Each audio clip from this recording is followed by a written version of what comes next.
I'd just like to thank each and every one who supported us over the years in this family. I also want to give a special thanks to Raymond Ackerman for the support that he's given us also over the years. The local media that's been following the story from day one since 1997. I'd like to thank all of you for being there. It wouldn't have been possible if it wasn't for you guys. I just want to take you on the day when I actually met Cass at Zephany. It was such a beautiful moment. My wife says, I can take that day any time to come back. It was a beautiful day. You have to excuse me, I'm quite nervous. I'm not used to this. So once again, I'd like to say thank you to each and every one for all the support. That's it.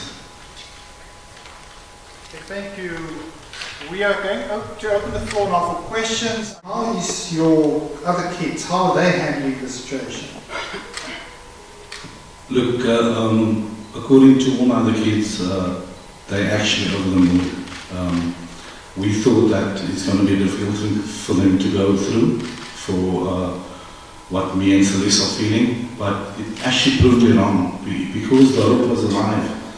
And they grew up in that environment. We actually told them about Zephany, and so when she came home, they knew exactly, and they've taken her in, and they're just over the moon, they're happy.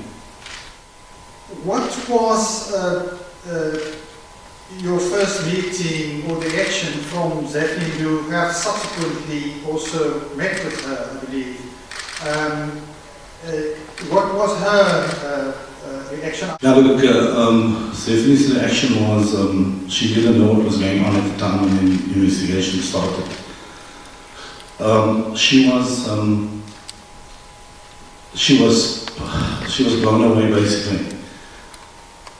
At the same time, she was happy that she was found.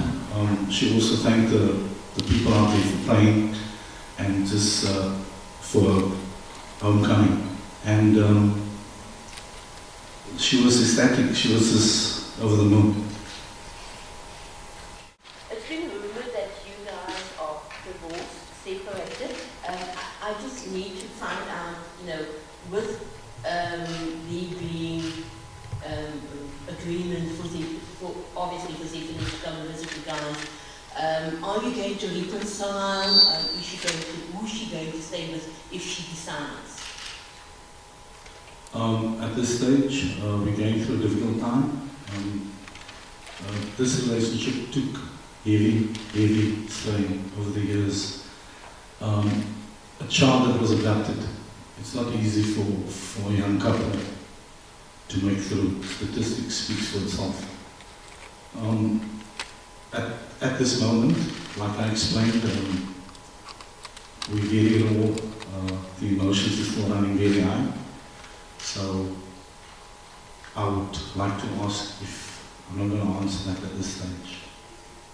If you can respect that. What do you think Zephany would do? I mean, she's going to finish school this year. Has she got plans or interests or anything for after that? I mean, once all of this is settled down? She has plans.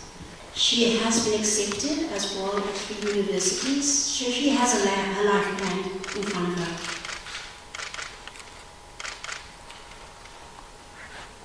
Any specific interest of area, study area? She mentioned something regarding a chartered accountant. So it's got to get on. Mashira from the Times. Is Cassidy back at school? We understand that she was you were forced to take her out because of the media. Yeah, Cassidy was taken out of school for about a week by protection service. And she went back to school again.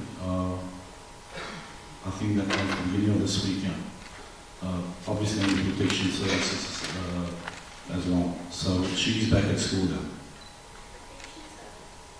Yeah, it's the social department that's actually from the school that's actually giving the protection where they are being touch on a daily basis. Obviously, you have not been talking to the accused, but have you been speaking to Zephany's other father, and how is he coping with? To be honest with you, I've not met the other parties yet.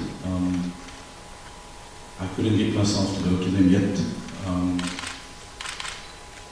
Like I've explained, his forgiveness, but you will have to understand me and Celeste also. It's not just going in the end, acting like nothing happened. You know, we are human, as you all know.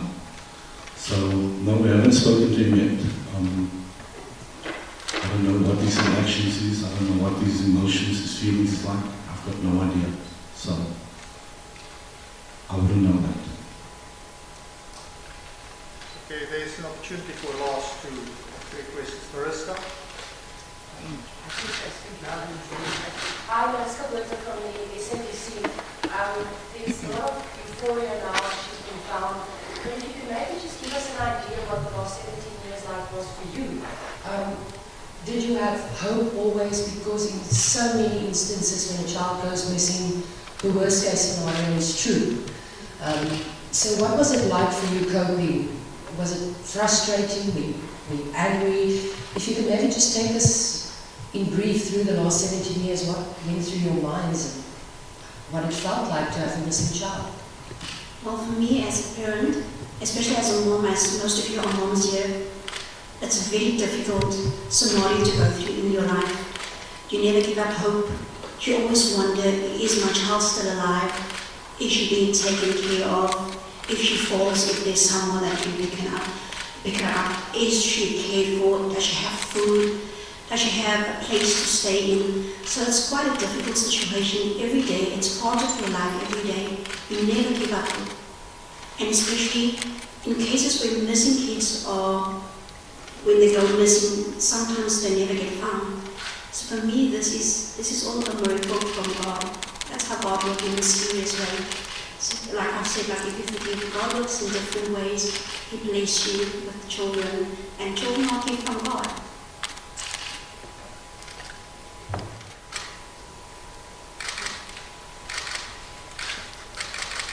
I still can't believe it. It's still so overwhelming. Shoot. It's It's not unbelievable. dreaming. It's like it was weird. Missing children never get found. They never get found. Like after 17 years. She's 17 and a half years, she's back. I think for the last, from 1997 up until 2010, that was the most difficult years. I think that decade was the killer. Sorry, 1997 until when? Until 2010. Up until 2010, that was the most difficult years for us that we've been through.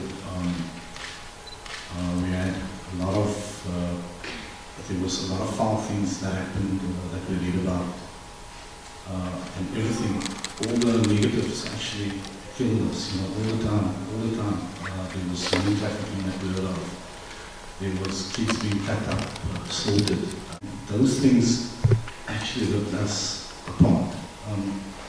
People won't know what we've been through, but we are living proof to explain to you guys. I wouldn't wish that on anyone of my enemies either. So, I just thank God for, we never gave up hope for one day, not for one day. I mean, Zephany always lived down deep inside our souls. And, and today we're here and we're reunited with her. It's amazing. It's unbelievable. How did you keep the hope alive? The hope that was kept alive, it's actually a feeling maybe that comes from inside. It's You can't explain it, it's unexplainable. it's It's like a burning sensation that you have inside of you, the hope. I think as a parent, you'll get that feeling, like women, they call it intuition. You'll get that feeling to say something happened. But we never got that feeling to say that she's not there anymore. The feeling was always, she's alive. That's what kept the hope. Yeah, we never thought for one minute that she's dead, because we couldn't, because inside ourselves, that's why I said no one will know what we've been through, but we felt it and we knew she was alive all along. During the Madeleine McCann case, did that bring up sort of terrible ideas for you, and do you think that this sort of story going worldwide might sort of give hope to people like McCann's? Definitely giving hope. Never, all they have to do is just believe and pray and have hope. That's all you can do. Just pray and believe. Yeah, I was actually, I was looking into the McCann story, and I'm trying to get hold of the mother, and what we actually want to tell them is, don't ever give up hope. I mean, you will know down in your soul, you will know. So that's another case for just keep your hope alive. That's it. Yeah, from? I just want to check, so when you guys meet her, with the family, whatever it is, Do you call her Zephany?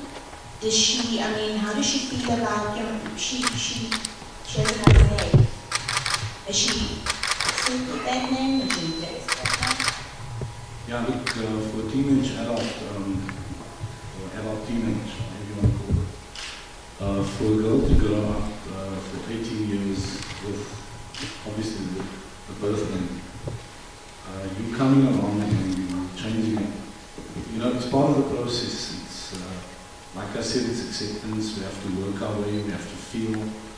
It's not just, I'm going to change your name. I'm going to do this. I'm going to do that. It doesn't work like that, unfortunately not. It's her well-being. It's what she wants. So we do address her as Zephany at times. And there's certain times we actually put on a name given by the kidnapping lady. There at the back, if you can just identify yourself, please, and then Mr. and Mrs. Nurse, I'm Joanna Janby from Eyewitness News. Will you be attending all the court proceedings together from the start to the finish when it starts at the end of May? Yes, we will. We will. Hi, I'm Zephany Nurse from the Daily Voice. I want to know what Zephany refers to you guys as. Is it mom and dad? Is it Celeste? To hear that the first time, sure, you said lots of, oh my God. So, yeah, she calls us mommy again. Yeah, funny enough, we in contact via BBM, and she addresses Celeste as mommy, and she addresses me as daddy. And she can't believe she's such a young mommy. So the acceptance is there. We are lovable people. I think everyone knows the Nurse family. And we are, yeah. She has accepted, definitely.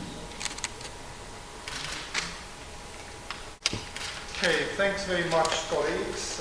Thanks very much, Morne and Celeste and Heidi. Thanks.